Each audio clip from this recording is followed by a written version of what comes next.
Vamos a comenzar, hermanos. Ya estamos en hora. Los que estamos, estoy seguro que algunos van a sumarse todavía. Como siempre, vamos a arrancar con una oración. Vamos a dirigirnos a Dios. Buenas noches, hermano. Bienvenido. Vamos a dirigirnos a Dios en una oración, encomendarnos a Él esta clase, ese tiempo. Y bueno, que sea una clase más de aprendizaje, de estudio. Y sobre todo de edificación para nuestras vidas y también de preparación para servir en ese ministerio de consejería. Les invito a los que estén ahí en la pantalla, del otro lado de la pantalla, conectados también, que oremos juntos a Dios. Vamos a orar. Señor, muchas gracias te damos por los cuidados recibidos durante este día. Gracias, Señor, por esta noche de descanso que ya empezamos a disfrutar y poder estar reunidos y conectados en diversos lugares, Señor, de nuestro continente sudamericano como iglesia. Señor, que ese objetivo que tenemos de capacitarnos, de aprender, de buscar más herramientas para cada día ser mejores siervos tuyos y trabajar en tu obra, Señor, con más eficacia, Señor, y poder servirte de la mejor manera. Te pedimos, Señor, que en esta clase, en esta hora de estudio, tu Espíritu Santo nos esté guiando a comprender una verdad, Señor, que es tu palabra, y sobre todo, Señor, sobre esta temática que vamos a abordar esta noche. Guíanos, Señor, te lo pedimos, te lo suplicamos, en los méritos de Cristo Jesús. Te pido por cada alumno que está escuchando, mirando ese video, por mis hermanos que están presentes aquí, Señor, y que también junto con ellos podamos edificarnos en esta clase. En Cristo Jesús te pedimos esto y te agradecemos. Amén. Bueno, hermanos, antes de entrar a esta clase, quiero solo hacerles recordar otra vez la tarea que vamos subiendo a la plataforma. Cada clase hay una tarea, o por lo menos hasta aquí, cada clase hubo una tarea de lectura y de responder algunas preguntas. Este método que estamos usando, digamos, de comunicarnos es efectivo, pero también tiene sus contras, que a veces estamos lejos uno de otros y es difícil que uno pueda también conocer el contexto como profesor de quienes están de otro lado de la pantalla y poder, de cierta manera, que la tarea no sea una tarea incomprensible o tan fácil que no tiene sentido, o tal vez que no entienden algún concepto que podemos estar expresando.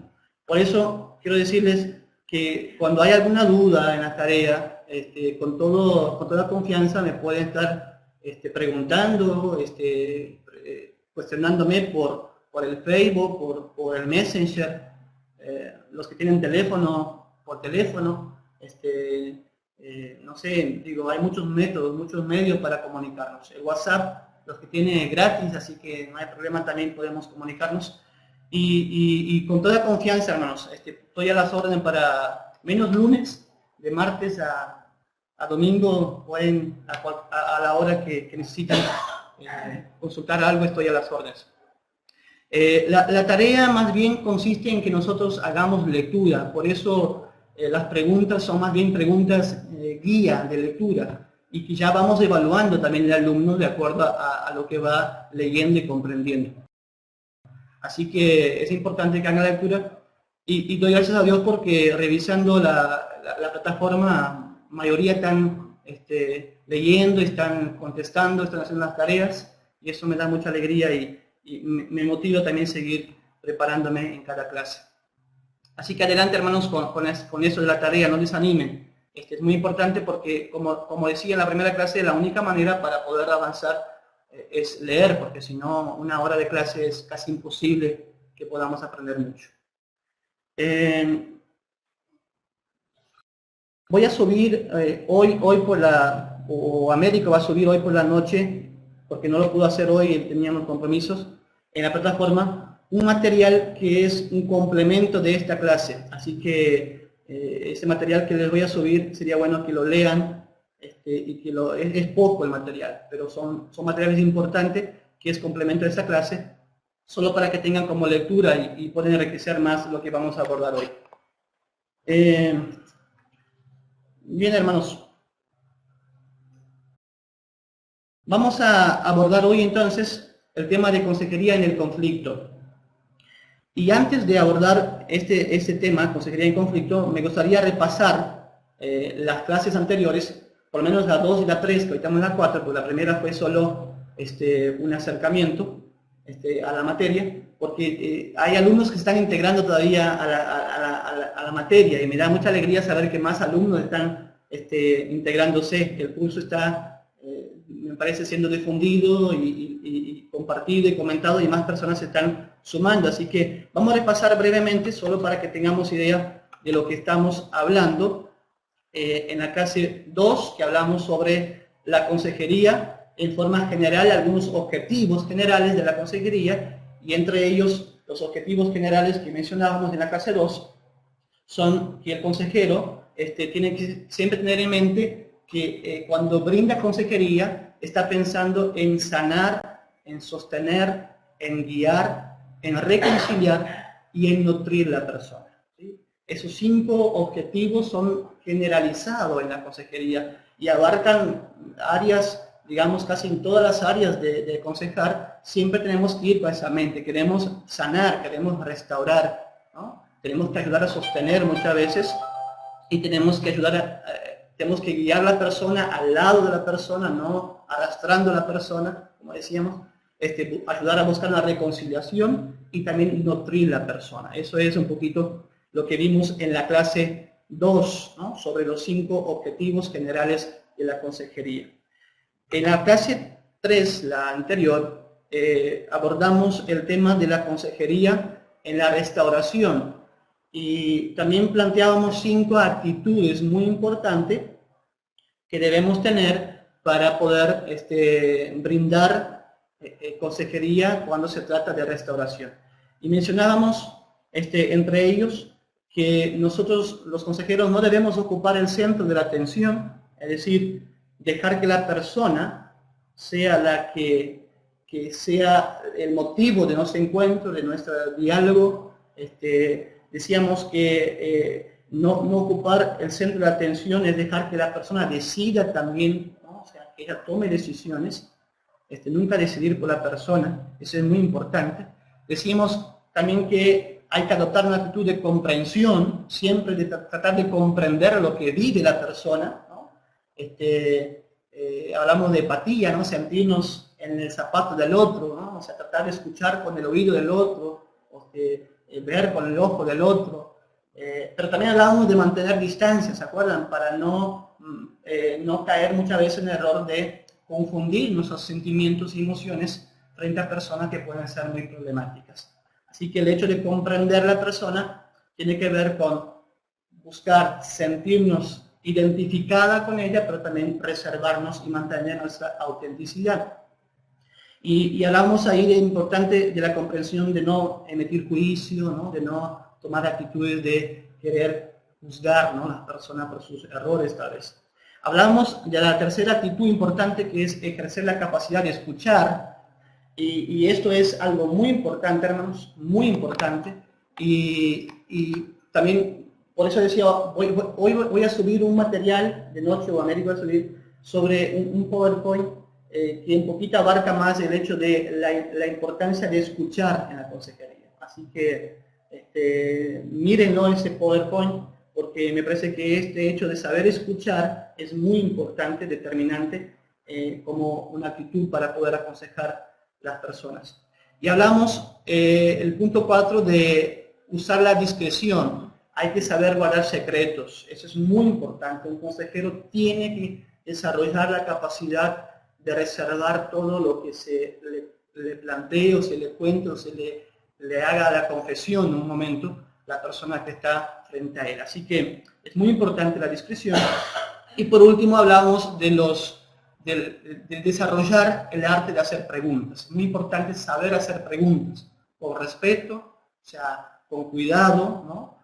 Hacer preguntas con tacto, pero hacer preguntas, ¿no? Y hablamos incluso de preguntas verbales y no verbales, ¿no? una mirada o la forma como hablamos, un toque. Eso también es parte de hacer preguntas, ¿no? Entonces, esos 5 consejos o actitudes son muy importantes, decíamos en la clase pasada, para desarrollar una consejería restauradora. Y también, claro, estos puntos, esas 5 actitudes valen también para lo que vamos a hablar hoy, ¿no? La consejería en el conflicto. Así que no se olviden de lo que ya estamos, ya lo que hemos abordado en clases anteriores. Bien, hermanos, consejería en el conflicto. Antes, déjenme demostrar solo el título de esta clase, que es un poquito la idea de Jesús en Mateo 5, 9. Jesús dijo, bienaventurado los pacificadores, ¿verdad? Porque ellos serán llamados hijos de Dios. Y aquí lo subrayo y lo amplío la palabra no los pasivos. Es decir, Jesús dice que los que son pacificadores, los que echan mano al trabajo, los que se esfuerzan, los que luchan por la paz, los que quieren ayudar a las personas a restaurarse, son bienaventurados porque son llamados hijos de Dios. Así que dichosos, bienaventurados, felices, los que pueden ejercer esa tarea de aconsejar también en el conflicto. Bien, vamos a definir un poco la palabra conflicto entonces, para poder entrar en el tema. ¿Qué significa la palabra conflicto? Estamos hablando de consejería en el conflicto. Según el diccionario de la Real Academia Española, que usamos la mayoría, menos los hermanos de Brasil, y le pido disculpas porque no hay cómo compartir en 2 idiomas esta clase, y sé que ellos están haciendo un esfuerzo muy grande para seguir y aprender, y los felicito y bendigo a Dios por ellos, a Laurí y Valdemiro. La palabra conflicto en el diccionario de la Real Academia significa o tiene varias connotaciones. Es combate, dice el diccionario, combate, lucha, pelea, enfrentamiento armado también es un conflicto. Dice que es apuro o situación desgraciada y de difícil salida. Ese es un conflicto cuando estamos en una situación de difícil salida, de apuros. También conflicto tiene que ver con problema o cuestión o una materia de discusión. Cuando estamos discutiendo un conflicto, ¿no? O una temática, puede ser un conflicto también porque las ideas están en discusión, ¿no? Y muchas veces eso es un conflicto también. Y la 5 dice coexistencia de tendencias contradictorias en el individuo, incluso capaces de generar angustia y trastornos neuróticos. Bueno, eso es un poquito lo que define la palabra conflicto el diccionario de la Real Academia. A mí me gustaría solo en algunas palabras breves, entonces, aunque el diccionario habla de todas esas posibilidades de definir el conflicto es algo que abarca mucho, ¿no? O sea, no es una palabra que se define solo así con un objetivo, sino que abarca mucho. Y podemos resumir que el conflicto tiene que ver con diferencia de opinión o propósito, que muchas veces frustran las metas o deseos de alguien, ¿sí?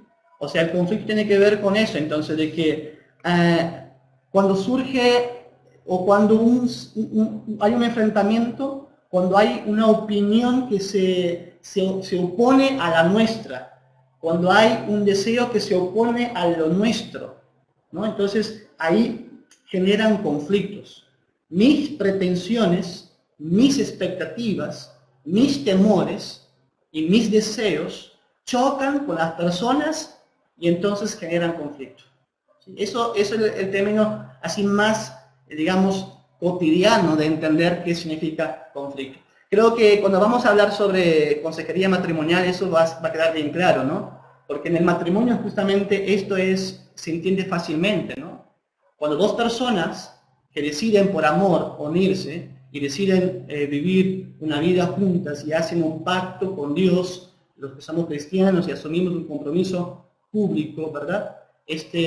Cuando nos unimos con ese propósito, enseguida nos damos cuenta que la persona tiene preferencias diferentes, ideas diferentes, gustos diferentes, sentimientos diferentes, cultura diferente, y entonces ahí aparecen lo que son los conflictos matrimoniales, ¿sí? Porque se chocan las dos pensamientos, gustos, ideas, preferencias, ¿no? Se chocan y entonces generan conflicto. Entonces, me gustaría que tengamos presente esto, ¿no? Siempre que el conflicto tiene que ver cuando mis temores, mis expectativas, mis deseos, mis preferencias se chocan con las de los demás, ¿sí? Entonces se genera un conflicto. Bien, ese tema, como decía, es muy amplio, hermanos. Si no leen los materiales, difícilmente van a poder disfrutar mucho de ello. El material que subí a la plataforma, para que lean, que se llama El Pastor Pacificador, del autor Alfred Poirel, que es el material guía para responder las preguntas. Es un material buenísimo, léanlo, porque ese material justamente abarca todo esto. Y yo no voy a tocar esos temas que ese escritor aborda, porque me gustaría que ustedes lean, porque van a verse qué interesante lo que él plantea en este material. Así que tomé la decisión esa noche de tocar un tema más complicado aún, e incluso ese ha sido un conflicto para mí, o sea, tomar esa decisión. Porque quiero abordar el conflicto hoy, más bien, no de una postura tan tradicional como siempre se aborda, sino quiero llevarlos a una reflexión donde podemos ver el conflicto desde otra postura, tal vez. Descubrir en la Biblia y tal vez meternos en esos personajes bíblicos para ver en hombres y mujeres usadas por Dios, hombres y mujeres muy importantes, cómo ellos vivieron conflictos grandes y cómo ellos aún en medio de conflictos Dios los usó y fueron prosperados de forma increíble. Entonces hoy vamos a tratar de sacar, como hay un dicho, dice sacar el trapito al sol de esos personajes que muchas veces leemos desde una tradición solo mirando la parte positiva y buena, que no está mal que lo hagamos, pero hoy quiero más bien leerlo mirando lo malo tal vez, o la parte oculta y un poco sucia, ¿no?, de estas personas que la Biblia no nos esconde, que ahí están, que nosotros debemos mirarlos como tal también para poder aprender y crecer en la vida. Vamos, antes de Abraham y su familia, tenemos un caso que a mí me parece que es la base, ¿no?, de todos los conflictos, que es justamente a Adán y Eva, ¿no? Ahí nace el conflicto, porque Adán y Eva son los primeros en tener ese conflicto en el matrimonio y por causa del pecado generan conflictos entre ellos y las consecuencias, sabemos, ¿no?, son terribles, no solo para ellos, sino para sus familias, sus hijos. Caín termina asesinando a Abel por un conflicto. O sea, el conflicto entonces nace con el ser humano, ¿sí? Y eso es muy importante también saber como consejeros. El tiempo no nos va a dar, así que voy a quedarme también con ese personaje, Abraham, ¿sí? Abraham y su familia. La Biblia lo dice que Abraham fue amigo de Dios, ¿no? El amigo de Dios, el padre de la fe. Para los judíos, el patriarca, ¿no? Para los judíos, el padre por excelencia, el ejemplo. Ahora, este hombre tuvo muchos conflictos en su vida, muchos conflictos. Y me gustaría verlo con ustedes para que podamos abarcar un poquito más sobre este tema. El primer conflicto que tuvo así fuerte Abraham fue con su sobrino Lot. Así si se acuerdan. Cuando, fíjense que Lot decide acompañar a Abraham, cuando Dios llama a Abraham a salir de su tierra, Lot decide acompañar a su tío. Es decir, es muy claro la idea, me parece, de que había una afinidad muy grande entre esos dos personajes, entre Lot y entre el tío Abraham. Tenían una relación muy íntima porque Lot decide seguir a su tío en esta aventura, ¿no? A lo desconocido, a la tierra que Dios le iba a mostrar. Cuando Lot lo sigue a Abraham, sabemos bien la historia, dice que van prosperando económicamente y han tenido mucho ganado, y llegó un momento en que la disputa por las tierras entre los pastores de ellos se transformó en un conflicto muy grande entre los pastores que pastoreaban los rebaños de Lot y de Abraham. Entonces, en este conflicto, Abraham toma la decisión muy importante, y me parece que digna de rescatar, que Abraham mismo llega a la conclusión que tiene que separarse, ¿no? Y dijo a Abraham: mira toda esta tierra por delante y elige tú, ¿no? ¿Cuál tierra quieres? Si tú eliges al norte, yo iré al sur. Si tú eliges al sur, yo iré al norte, ¿no? Y Lot elige la tierra, y entonces se dividen los dos y viven en paz. Una actitud muy importante de restauración de conflicto, muy digna de ser imitada, ¿no? Aquí nadie gana porque ambos salen ganando, o sea, nadie gana y pierde, sino ambos salen ganando porque pueden mantener un vínculo de paz, separándose, ¿no? En este momento, por ese conflicto que había generado entre ellos. Así que Abraham, de cierta manera, resuelve ese conflicto, ¿verdad?, con Lot, su sobrino, tomando la decisión de separarlos, ¿no? Separar la empresa, ¿no? Separar el ganado, los bienes, ¿no? Separar y marcar bien esta distancia para no haber más conflicto. El segundo conflicto que puedo ver en la vida de este patriarca es el conflicto muy grande que vive su familia, ¿verdad? Sara y Agar. Y ese conflicto es más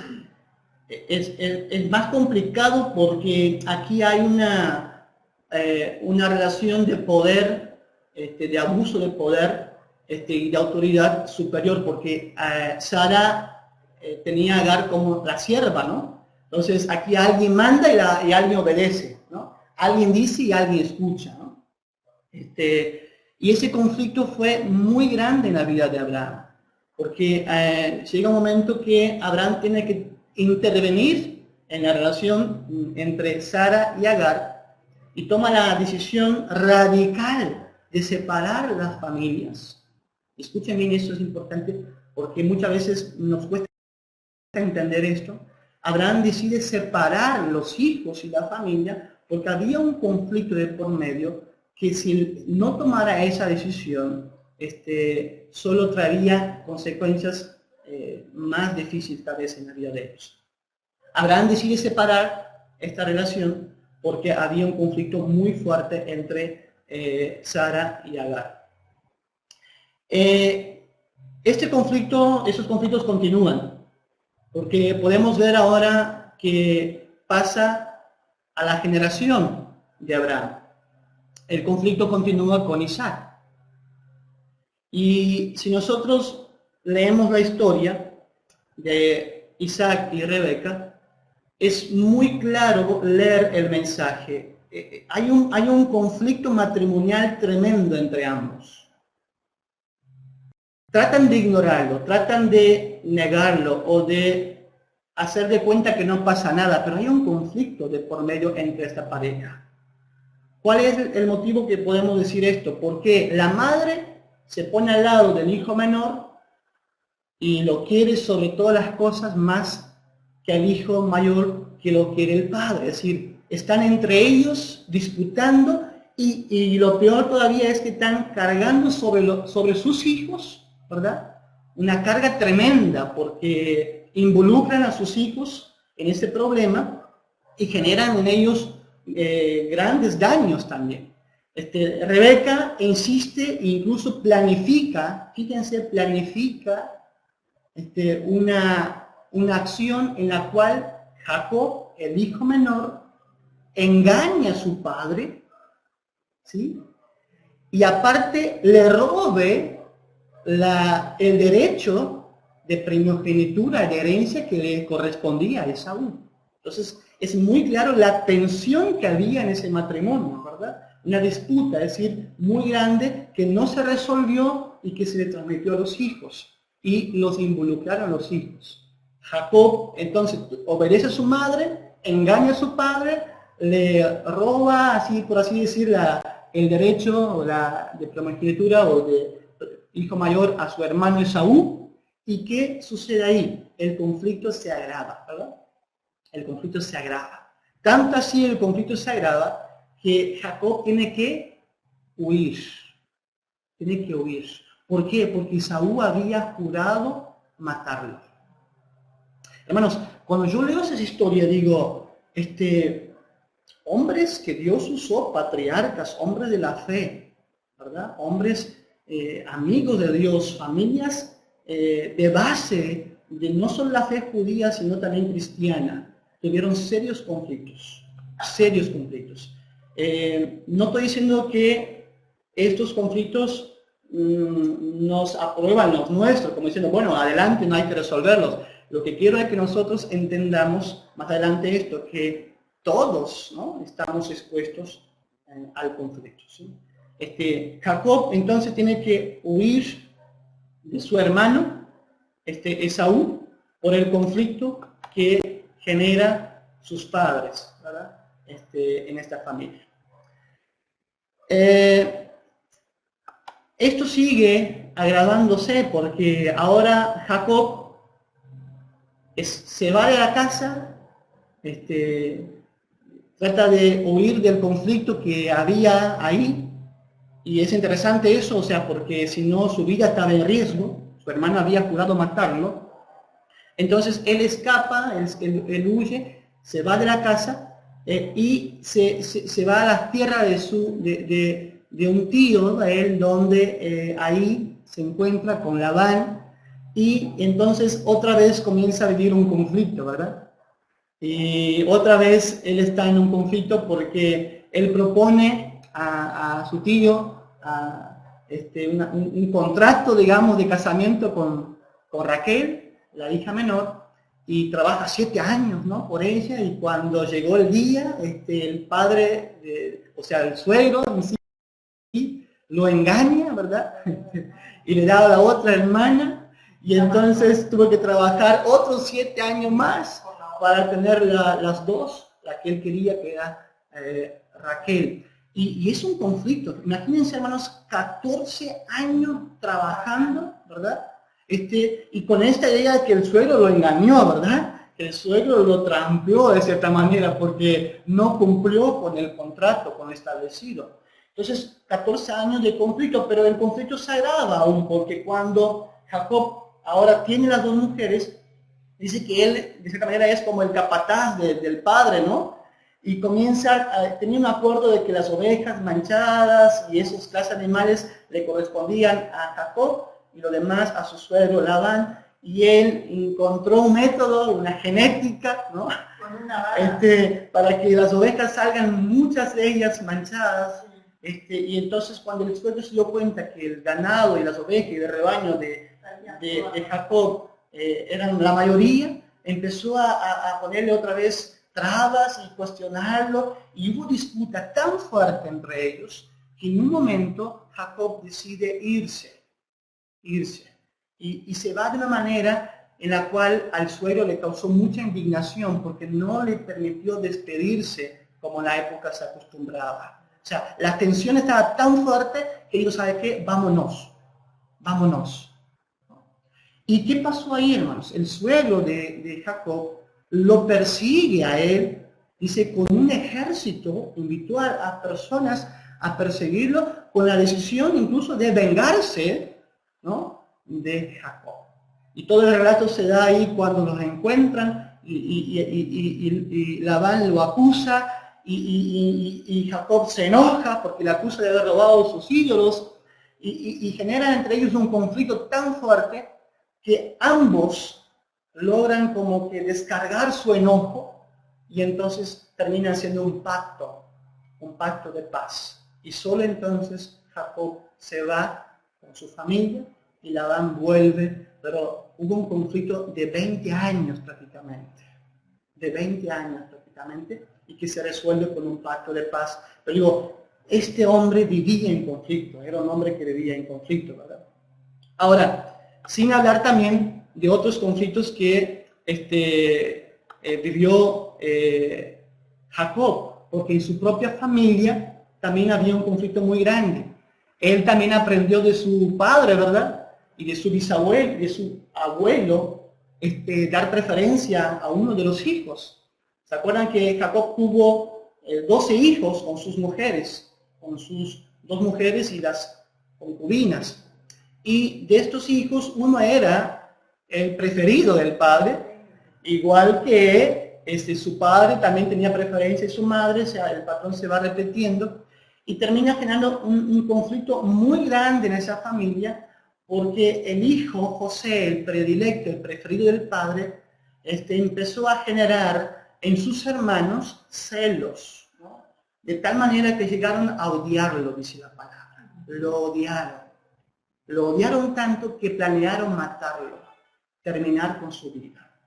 ¿Sí? Ustedes conocen esa historia, así que terminan vendiéndolo como esclavo, pero tenían planificado matar a José, sus hermanos. Bueno, hermanos, este hombre, el patriarca de la fe, Abraham, su familia y su segunda y tercera generación, evidencian claramente conflictos muy serios y muy actuales tal vez en nuestro contexto también, ¿verdad? Disputa por trabajo, por dinero, por ganado, por tierra, problemas matrimoniales, preferencia por los hijos, problemas con los hijos. Entonces, planteo eso porque entender esto nos ayuda a acercarnos para hablar del conflicto con las personas con más madurez, con más naturalidad, sabiendo que el conflicto que nos presentan las personas o que las personas están viviendo no son algo de ellos únicamente, y no vamos a rasgarnos las vestiduras por esto, porque sabemos que es parte de la vida del ser humano. ¿Sí? Podríamos seguir hablando, ¿no? ¿Qué hablar de los conflictos que vivieron David con Jeroboam, su hijo, ¿verdad? Que incluso el reino de Israel se divide por esa disputa. ¿Qué hablar de los conflictos que vivió Salomón también? Sansón. ¿Qué hablar de conflictos de hombres tan importantes que estuvieron involucrados en conflictos y tuvieron que resolverlos y enfrentarlos en su contexto y muchas veces de forma pagar un precio muy alto, pero nunca dejaron de perder la posibilidad de ser hijos de Dios y de restaurar sus vidas con la ayuda de Dios. Así que eso es importante también en esta conversación. Hermanos, para cerrar esto, lean, por favor, recomiendo que lean el artículo que hoy a la noche se sube en la plataforma, que es de Dionisio Diller. Dionisio Diller. Este artículo habla sobre algunos ejemplos de transformación en conflictos, y él menciona muchos de estos ejemplos que estamos abordando, sobre todo la vida de Abraham, para que ustedes puedan tener más así, alimentados, pueden estar más alimentados de esa idea de que el conflicto es parte de la vida del ser humano. Lean ese artículo, ¿verdad? Diller Dionisio, que hoy por la noche Américo va a estar subiendo, ¿sí? Por favor.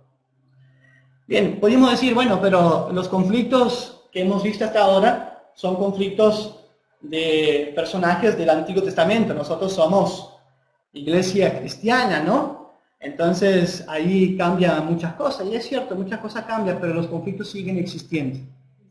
Siguen existiendo. Ustedes van a ver, y podemos ver y comprobar, en el Nuevo Testamento, muchos casos de conflictos. Los discípulos de Jesús, en un momento, podemos encontrar un texto que lo voy a proyectar para que lo puedan leer en sus Biblias, y vamos a leerlo. Dice Lucas 22, 24, dice, hubo también entre ellos una discusión sobre quién de ellos sería el mayor. ¿Se acuerdan? Cuando venían por el camino y Jesús dice, ¿de qué están discutiendo? Y entre ellos estaban discutiendo el tema de quién era el más importante. ¿Quién era el más importante? ¿Quién ocuparía el lugar más importante en este concepto que tenían ellos de reino que Jesús iba a establecer pronto y que estaba encaminándose a esto?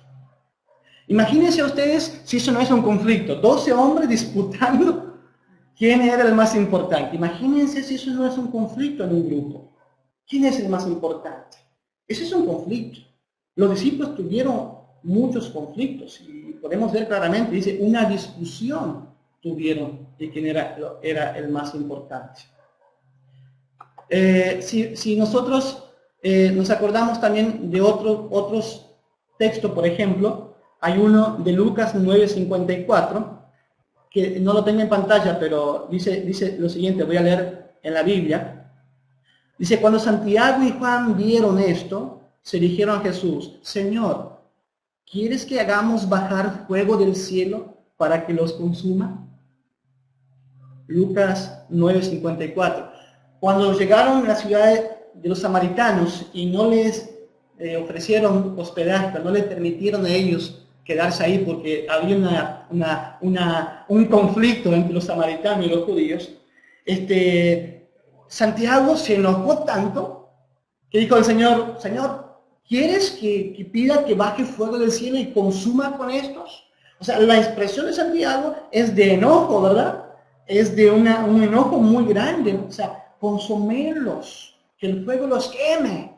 O sea, había un conflicto entre los samaritanos y los judíos, y también un conflicto entre ellos en este momento, ¿verdad?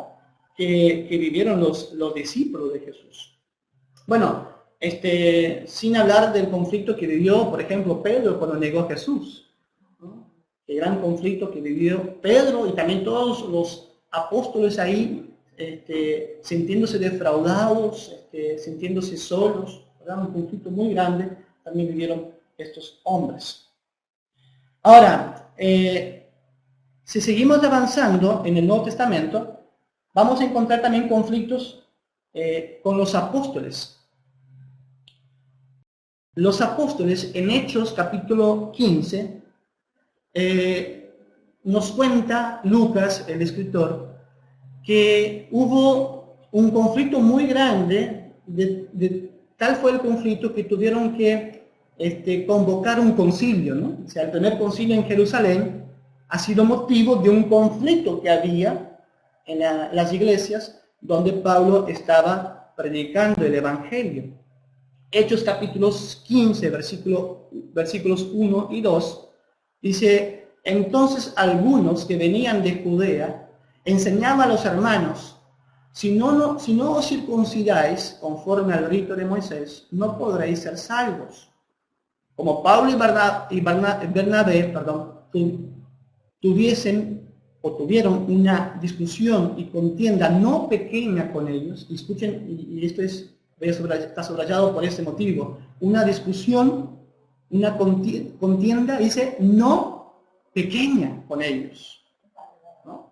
Con esos hermanos o esos integrantes de la iglesia primitiva, por el tema del, justamente lo decíamos, se chocaron ideas, ¿no? Se chocaron pensamientos, ideologías, culturas. Uno decía que hay que circuncidarse a todos, y Pablo decía que los gentiles no tenían necesidad de hacerlo. Entonces, esos dos mundos de pensamientos se chocaron y hubo no pequeña discusión entre ellos, es decir, un conflicto en la iglesia. Entonces se dispuso que subiesen Pablo y Bernabé a Jerusalén y algunos otros de ellos a los apóstoles y a los ancianos para tratar esta cuestión. Y ahí está el primer concilio en Jerusalén. O sea, en la iglesia primitiva, hermanos, los conflictos eran parte del crecer, del madurar, del aprender, del superar, de esta vida de iglesia, ¿sí? Entonces, ese es muy claro también en la vida de los apóstoles. En la iglesia primitiva, no solo en este caso, más adelante seguimos viendo a Pablo discutiendo con los Gálatas fuertemente, ¿no? y discutiendo incluso con Pedro en un momento por cuestiones así. O sea, los conflictos estaban presentes. Entonces, no debemos de cierta manera no deberíamos preocuparnos tanto porque existen conflictos, sino tratar de encontrar la manera de ayudar a resolver los conflictos. El conflicto siempre ha estado y seguirá estando en la vida del ser humano. Otro ejemplo de conflicto de los apóstoles, uno vimos Pablo discutiendo con los judíos, y ahora le presento otro conflicto, y fíjense este. El mismo capítulo 15 de Hechos, versículo 37 al 40. Bernabé y Pablo, que tuvieron conflicto con los de la circuncisión, ¿verdad? En el texto anterior, dice, ahora, en este relato dice, Bernabé quería que llevasen consigo a Juan, Marcos, el que tenía por sobrenombre Marcos, ¿no? Pero a Pablo no le parecía bien llevar consigo al que se había apartado de ellos desde Panfilia y no había ido con ellos a la obra. Y fíjense, y hubo tal desacuerdo entre ellos que se separaron el uno del otro. Bernabé, tomando a Marcos, navegó a Chipre, y Pablo, escogiendo a Silas, salió encomendado por los hermanos a la gracia del Señor. Eso narra Hechos capítulo 15. Los grandes apóstoles, de cierta manera, Bernabé, el que discipuló a Pablo, ahora tiene un conflicto con Pablo. ¿Y cuál es el conflicto? Uno quería llevarse a Marcos, a Juan Marcos, y el otro parecía que no era bueno llevarlo. Y por eso se dividieron. Entonces, hermanos, o sea, entendamos esto. No siempre esto es malo en sí, porque eso es un relato bíblico que no está condenando esa actitud de ambos, sino que está mostrando incluso cómo esto fue, de cierta manera, benéfico para la iglesia primitiva, porque al dividirse, al separarse los dos, la obra creció mucho más porque abarcaron mucho más. Uno fue por un lado, otro fue por el otro, pero todo empezó en un conflicto de ideas que se dividieron. Entonces, es interesante esto, ¿no? O sea, es muy interesante esto. El conflicto puede incluso causar divisiones y no está mal cuando esto siga funcionando de la manera como Dios quiere. O sea, no está mal en sí que un conflicto produzca esto. ¿Sí? Como la Torre de Babel, otra idea de conflicto interesante, ¿no? Innecesario, ¿no? Muy bien.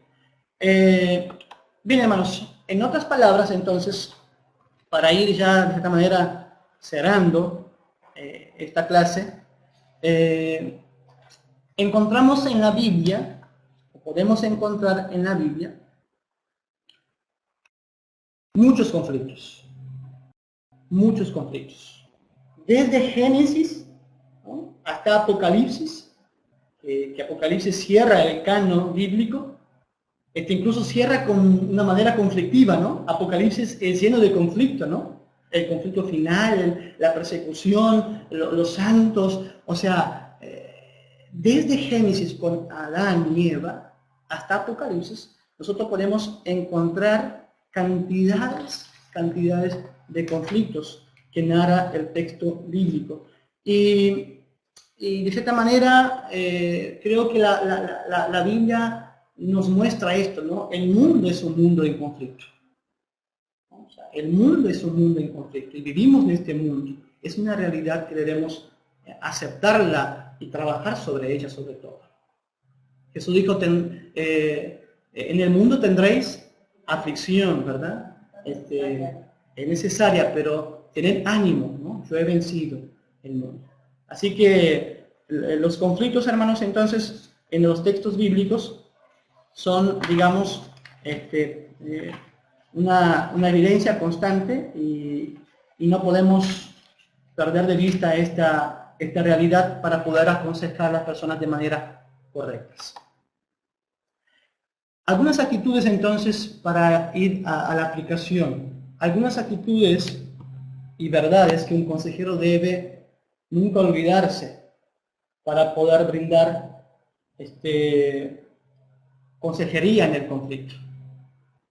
La primera que podemos aprender de este recorrido rápido por los textos bíblicos que deberíamos tener más tiempo para esto, por eso les invito otra vez, lean los materiales, porque ahí van a ver cómo se aborda mucho más y ustedes mismos van entendiendo lo que estamos hablando leyendo esos materiales que les estoy proponiendo. El conflicto, hermanos, la primera verdad y actitud que un consejero nunca debe olvidarse es que el conflicto es parte de la vida del ser humano. Es el resultado de una humanidad caída. El conflicto es parte de la vida del ser humano. Es el resultado de una sociedad, de un mundo que está caído por causa del pecado. Así que aquí otra vez vuelve a lo mismo, no se trata de justificar nuestros conflictos, pero también no se trata de querer ignorarlos, es decir, querer taparlos, querer fingir que no existen. Es muy importante como consejeros, hermanos, si nosotros nos acercamos a una persona en conflicto, una de las primeras cosas que tenemos que dar a entender que nosotros no nos asustamos y no nos sorprende y no rasgamos nuestras vestiduras por el conflicto que están viviendo. Porque como consejeros sabemos de esto, que es una realidad. E incluso deberíamos siempre tener esta actitud de también reconocer nuestros conflictos. Yo te entiendo, hermano, yo te entiendo, hermana, porque yo también tengo conflictos. Yo también lucho con mis conflictos matrimoniales, con mis conflictos personales, con mis conflictos en la iglesia. Yo también los tengo. O sea, entonces, es una actitud muy importante y es una verdad que nunca debemos olvidarnos, que el conflicto es parte de la vida, así como hemos visto, ¿no?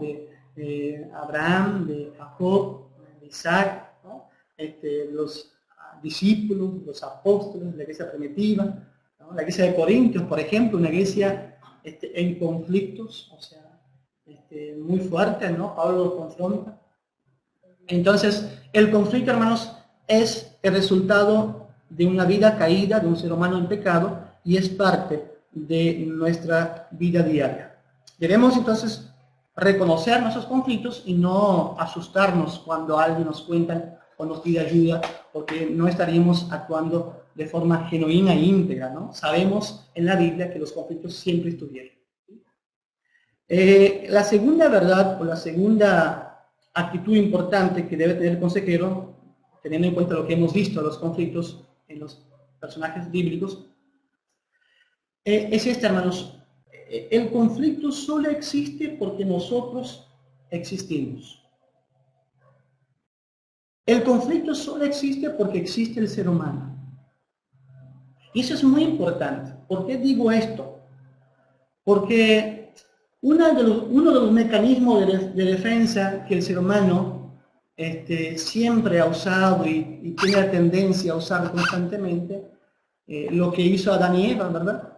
El primer mecanismo de defensa fue esconder. Cuando pecaron, Dios apareció y dijo, ¿dónde están? Y estaban escondidos, tuvimos miedo. Y eso nace con el ser humano. Los niños, lo primero que tratan y desarrollan es la capacidad de esconder, ¿no? de ocultar algo que ellos en su conciencia ya saben que estuvo mal. Entonces, es un mecanismo de defensa que está en el ser humano y tenemos esta tendencia siempre de ocultar o tratar de ocultar nuestros conflictos, nuestros problemas. Y eso no es de todo sano. El consejero tiene que saber que eso no es bueno. Debemos dejar que la gente nos vea como somos, ¿no? Libres de esta carga, para entonces acercarnos a las personas diciendo yo también tengo un conflicto, pero gracias a Dios lo he podido superar, ¿sí? Ahora, el otro mecanismo de defensa que usa el ser humano y que está marcado en los progenitores nuestros, Adán y Eva, aparte de ocultar, es el de proyectar, ¿no? Cuando Dios le dijo, ¿acaso has comido? ¿Y qué dijo Adán? La mujer que tú me diste, proyectó su culpa, ¿no? en la mujer que tú creaste, me dio, yo comí, me engañó a ella. Y cuando Dios se dirige a la mujer y le cuestiona y le pregunta, entonces ¿qué dijo la mujer?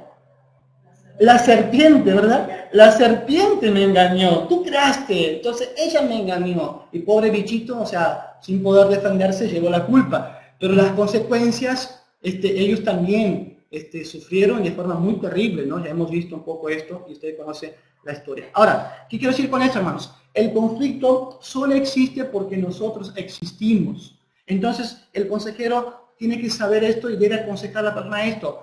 No se trata de proyectar y ocultar, sino reconocerlo. Buscar la forma de resolver el problema, el conflicto, y no ocultarlo o no tratar de ocultarlo y proyectarse. Digo esto porque hay una tendencia muy fuerte. Mira, hay un texto en la Biblia que dice que nuestra lucha no es contra sangre ni carne, sino contra potestades espirituales, están en los cielos. Efesios capítulo 6. Y es muy cierto, o sea, yo no estoy diciendo que eso no es cierto. Pero muchas veces queremos usar ese texto para todos nuestros problemas y entonces queremos culpar siempre al diablo, ¿no? Satanás por nuestros problemas. Y no siempre deberíamos tomar esa actitud, porque nosotros somos responsables de nuestras decisiones. Eso es proyectar de cierta manera, ¿verdad? Eso es proyectar nuestro error, nuestra culpa hacia, como hizo Eva, ¿no? A la serpiente. Entonces, debemos evitar eso, hermanos. Debemos asumir nuestra responsabilidad para que a las personas también, cuando vamos a aconsejar, puedan también tener esa actitud de no proyectarse, no ocultar y sí asumirla. Es el primer paso importante para resolver un conflicto. Santiago pregunta en el capítulo 4, versículo 1, y Santiago pregunta lo siguiente: ¿de dónde surgen las guerras y los conflictos entre ustedes? Es una pregunta, ¿no? Y él mismo contesta.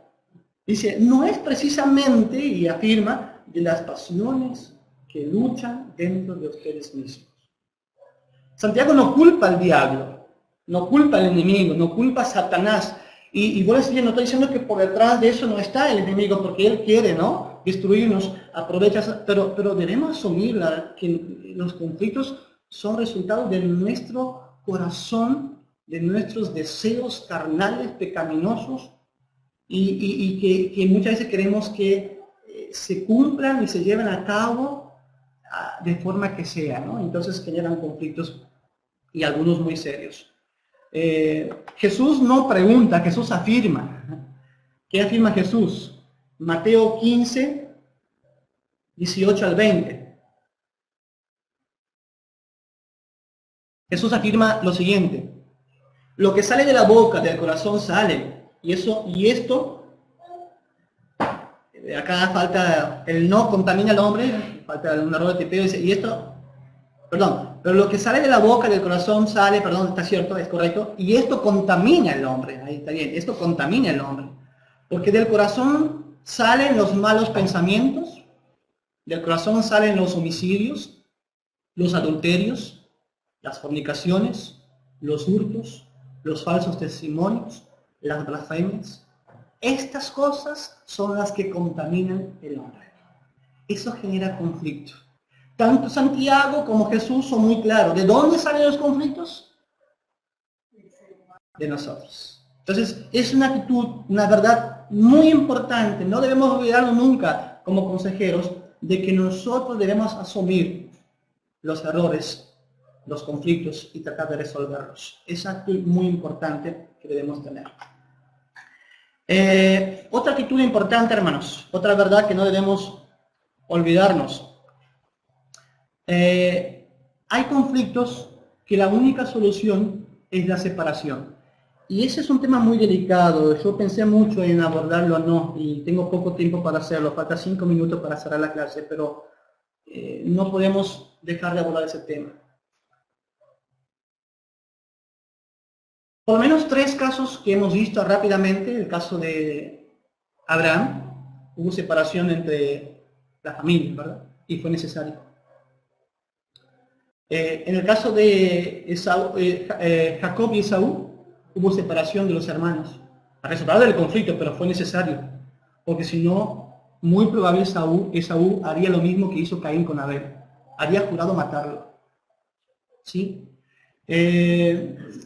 En otros casos, de Lot y Abraham, Por disputa de tierras también hubo separación y fue muy necesario.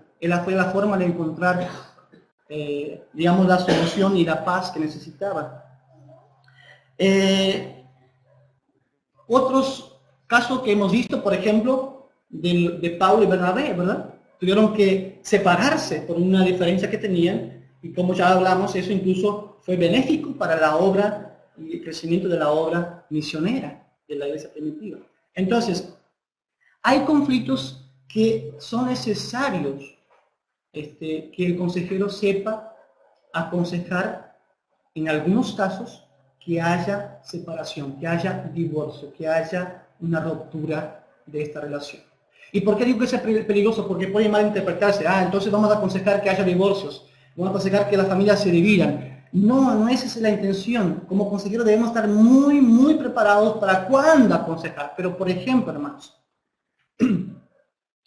si en un matrimonio, estamos hablando de matrimonio, y hay conflictos, y estamos escuchando, estamos pastoreando, estamos aconsejando, y sabemos que en este matrimonio hay violencia, hay golpes, hay abusos, ¿qué hacemos nosotros como consejeros? ¿Qué hacemos para resolver ese conflicto? Seguimos predicando que hay que sujetarse al esposo, hay que ser sumisa, hay que aguantar las palizas,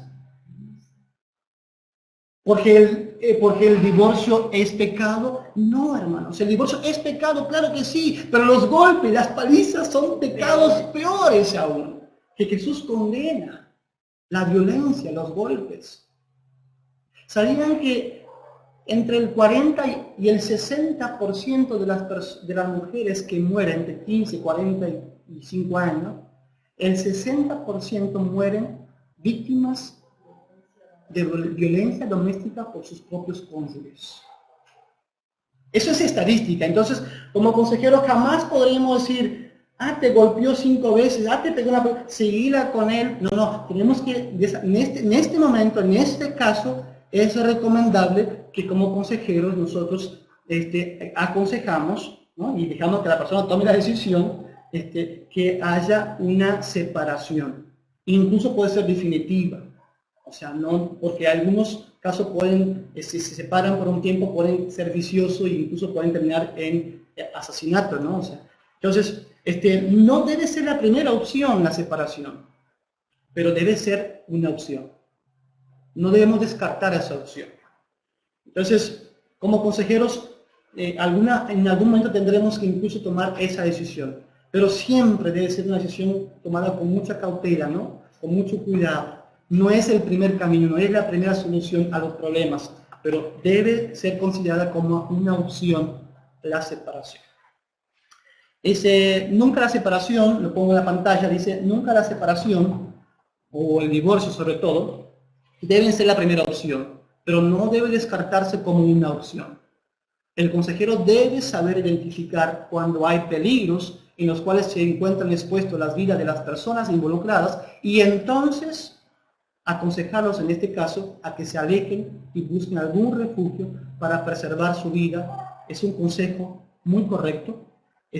Puede ser una distancia temporal y si necesario un divorcio o separación definitiva. ¿Sí? Entonces, no olvidemos que también eso debe un consejero tener presente, porque muchas veces se cometieron errores de pensar que, otra vez vuelvo a lo mismo, de que el divorcio es un pecado, entonces seguir una relación de golpes, de violencia, de abusos, y esto también puede terminar de forma muy trágica, ¿no? Muy trágica.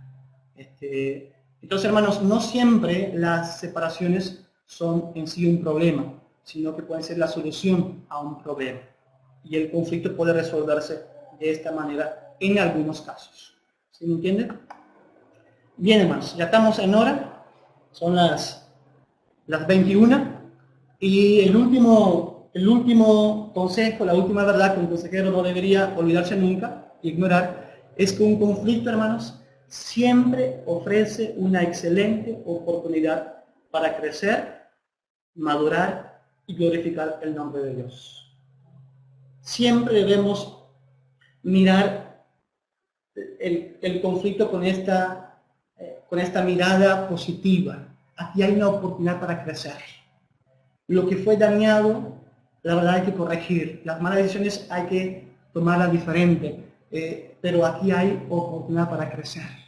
En los grandes conflictos, cuando hay conflictos, uno está, digamos, en mejores condiciones de comprender, de comprobar el poder restaurador, soberano y glorioso de Dios.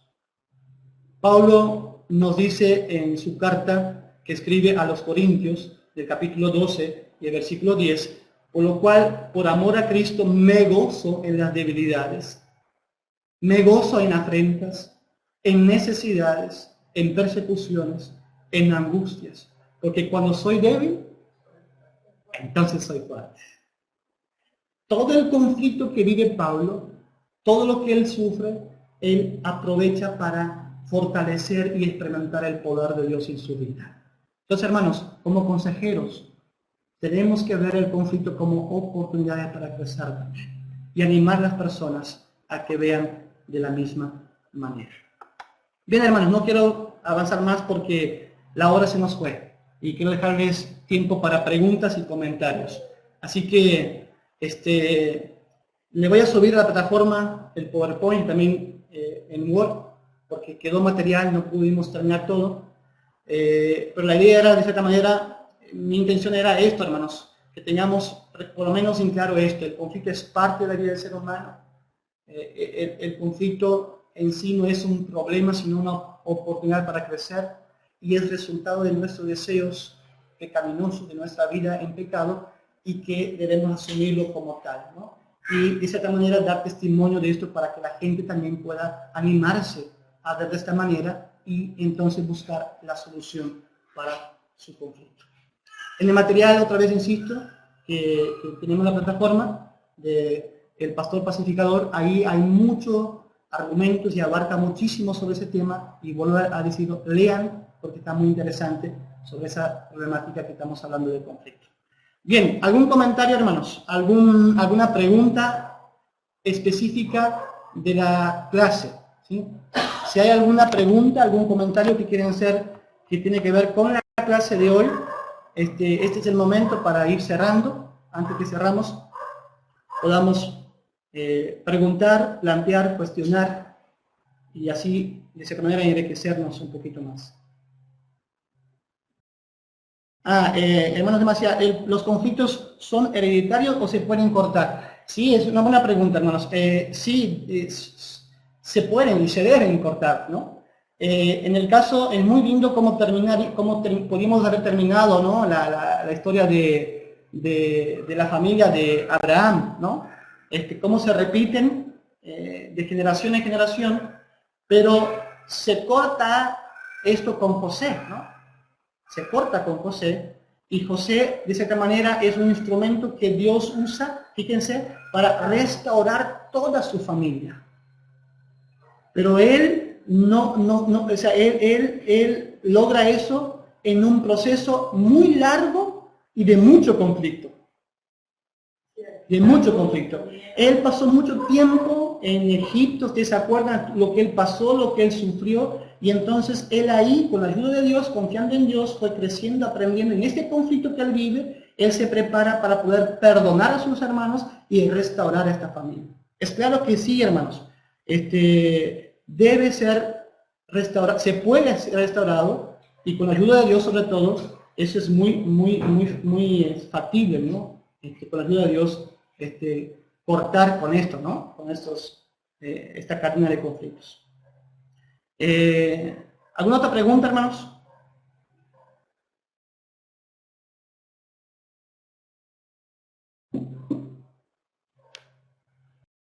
Hay una frase que dice, el conflicto no es, a ver, ¿cómo dice la frase? No es un suceso, no es un evento, sino que es un proceso.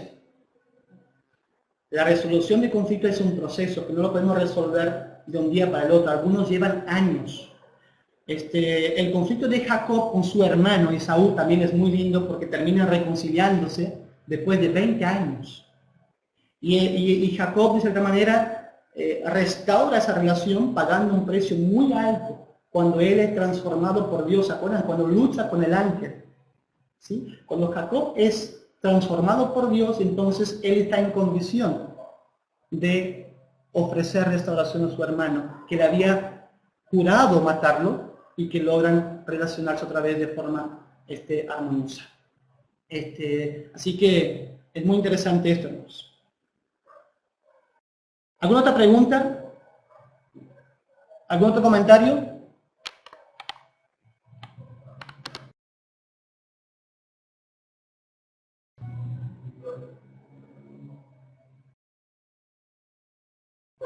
A ver si no hay más preguntas, no hay comentario, vamos a ir cerrando entonces. No sé si algún hermano más quiere preguntar algo sobre la temática.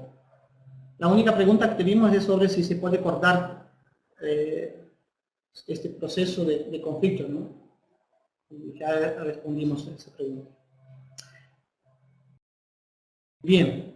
Hermanos, en la próxima semana entonces, si alguno más se anima a preguntar algo, ya estará con nosotros como profesor el hermano pastor Abelardo Alarcón. Así que yo me voy despidiendo de ustedes en este periodo de 4 clases y volveré en la anteúltima clase, y me tocan 2 clases más, pero tendremos los hermanos Abelardo Alarcón con 2 clases, el hermano Israel con 2 clases, y el hermano Ausencio con 2 clases. Así que espero en Dios que sea de bendición también en ese tiempo.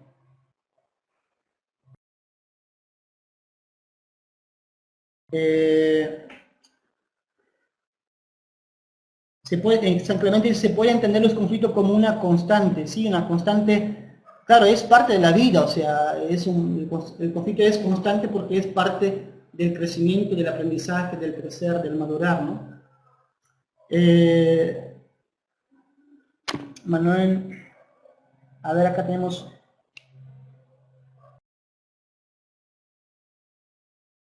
Si es heredado, sigo siendo responsable. Si el conflicto es heredado, sigue siendo responsable. A ver, aquí la palabra heredado tal vez no es la más correcta, ¿no? Porque tenemos otra vez proyectándonos, como culpando a los padres. Pero en palabras más así de la ciencia y de la psicología, son patrones de conducta que uno aprende a repetir con los padres, con el ambiente donde vive, ¿no? O sea, entonces, cuando uno es grande, uno repite lo que uno aprendió en la casa.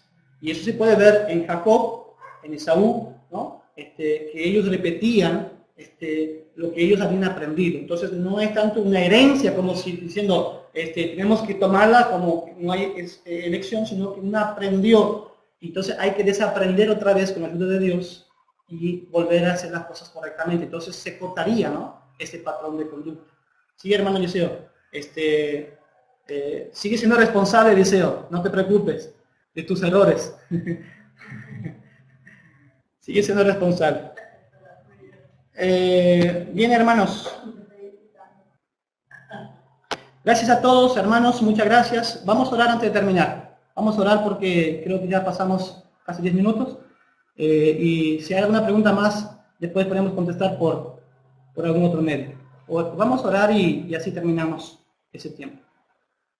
Señor, gracias te damos en el nombre de Jesús por esta clase que hemos podido compartir. Y de cierta manera, Señor, alimentarnos un poco más de tu palabra y en tu palabra ver, abordar ese tema y ver también esta claridad en la vida de las personas que tú, Señor, has bendecido tanto y han sido de tanta importancia para el ministerio donde nosotros hoy llegamos a estar, Señor, como iglesia. Y estos hombres y mujeres usados por ti, Señor, hemos podido ver que toda su vida ha sido una constante superación, conflictos y superación, Señor, aprendizaje, crecimiento, pero siempre con una mirada puesta en ti. Señor, gracias porque nos permite ver en tu palabra también esos conflictos y también los errores que estos hombres cometieron para que nosotros podamos aprender de ellos, pero sobre todo, Señor, ver que también nosotros podemos salir adelante con tu ayuda, Señor, cuando pasamos por conflictos y dificultades en este mundo. Padre, bendice a cada uno de mis hermanos que están en esta clase, en esta materia de consejería, que como consejero podamos, Señor, siempre acercarnos a las personas con esa convicción que queremos glorificar tu nombre, que queremos que tú seas digno de toda honra y gloria, y queremos experimentar también ese proceso de aprendizaje, tu poder en nuestras vidas transformándonos y restaurándonos. Ayúdanos a asumir un compromiso, Señor, de ser responsables de los conflictos que vivimos en nuestra sociedad y nuestras familias, y también, Señor, de poder presentarlos a ti y aceptar, Señor, las directrices que tú nos propones en tu palabra para corregirnos, para mejorar, para crecer y para glorificar tu nombre sobre todas las cosas. Gracias, Señor, una vez más, en el nombre de Cristo Jesús. Amén. Bueno, saludos hermanos, saludos Guillermo, hermano Edgar Pastuña, hermanos de Bogotá, muchos saludos, hermana Noemí, también saludos de bendiciones, Valdomiro, de Brasil, y el hermano Laurí. La paz del Señor para ustedes, hermanos. Los hermanos de Macía, bendiciones, gracias hermanos de Loma Verde, saludos a los hermanos de ahí de San Clemente, de Chaco, gracias hermanos Manuel, César, Viviana, Marianela, y todos los que están ahí en el grupo en la iglesia de Mateo, la iglesia de las Praderas también, los hermanos, saludos. Y también un saludo grande a todos que miran la clase en diferido, son muchos hermanos que miran la clase grabada. Un saludo a ustedes también de bendición. Muchas gracias, hasta el próximo miércoles con la clase Dios mediante con el pastor Abelardo Alarcón. Dios los bendiga.